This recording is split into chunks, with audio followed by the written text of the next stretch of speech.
Hi, I'm Chaz, and this is my story. Well, growing up, I grew up in Florida, and I basically went to church with like my family, my friends, and I loved the church. It was a Presbyterian one, and it was a great like intro to kind of like a baby's guide to God. And so it got like the basics, and I knew who God was. But obviously, like as you grow up, your experiences with God become more intimate. And I kind of, throughout my middle school and probably early high school years, I kind of separated from that because no one was like forcing me, okay, get in the car, we're going to church at 9 a.m. And so with nobody forcing me to, I really just kind of took a back seat to it. And then sophomore year is when I really started to get back into it, when I changed schools.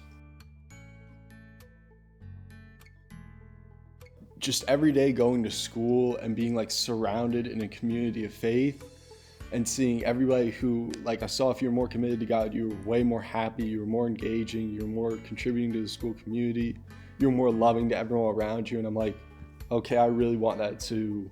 What do they do that I'm not doing so I can get that?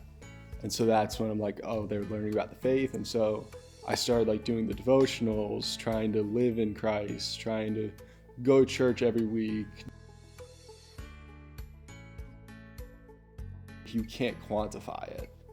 It's like, even though God created us and he's perfect, he sent somebody down who is perfect in order to die for us imperfect people. It's inquantifiable how great a gift that is. And that death of a perfect being gives us imperfect beings the chance to live in perfection for eternity.